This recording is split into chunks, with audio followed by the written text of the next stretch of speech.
And as the US-Iran negotiations remain elusive as of now, America boosted its military presence in West Asia with the arrival of the USS George H.W. Bush aircraft carrier. However, the fear of Iran and allies loomed large as it reportedly took a rather different route to reach the region. Let's break this down. First, it was commissioned in 2001. USS George H.W. Bush is a nuclear-powered aircraft carrier, basically, which can reportedly carry more than 80 aircraft. It has more than 5,500 sailors and crew members aboard. It is also equipped with multiple defensive weapons to combat missiles, aircraft, surface threats. And now this is the first time since 2003 when 3 U.S. aircraft carriers have been deployed to the region. Overall, more than 200 Navy aircraft and around 15,000 sailors and Marines are now in West Asia, reportedly.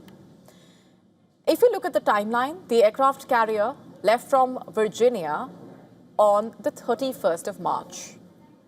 So why did it take so long for it to reach West Asia?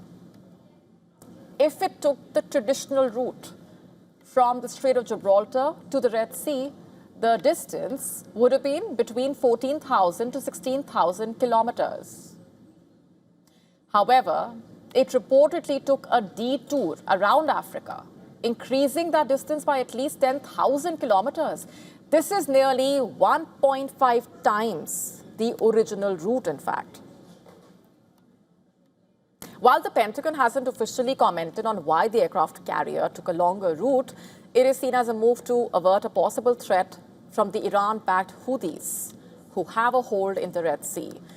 Remember, the Houthis have threatened to close the Bab el-Mandeb, which basically connects the Red Sea to the Gulf of Aden. This is one of the world's most critical shipping choke points, as well as it handles around 10% of global seaborne oil trade. And why is this significant? While the US claims to have decimated Iran's military, reports suggesting that about half of the country's ballistic missiles and related launch systems remain intact.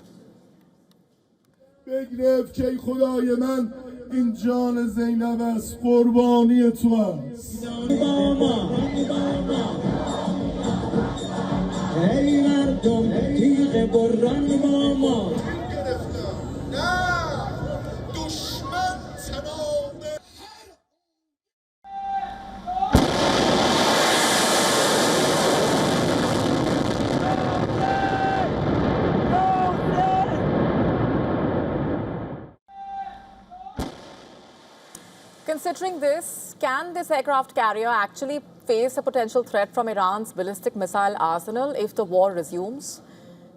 In this scenario, Fatah 2 is one of the missiles which presents a threat to USS George H.W. Bush, considered as one of Iran's most advanced precision-guided hypersonic missiles. Fatah 2 has a speed of up to Mach 15 and can bypass traditional air defense systems with an estimated range of 1,400 kilometers. It can reach the Arabian Sea and Persian Gulf. However, it's critical to note here that Iran does not have missiles with real-time satellite intel to actually strike precise targets, reportedly. And as far as the aircraft carrier USS George H.W. Bush is concerned, frigates and destroyers form an impenetrable shield. Only a combined attack of large-scale drone swarms and advanced missiles can actually pose a threat to this aircraft carrier. As part of its retaliatory attacks during the 40-day war, Iran claimed to have used this missile to strike targets inside Israel. The U.S. aircraft carrier's arrival also raising another key question. Is it merely a pressure tactic? Or is it a signal that the US and Iran are ready to resume the war? It is apparent that the next few days will be very critical. To stay up to speed with the latest news, download the WION app and subscribe to our YouTube channel.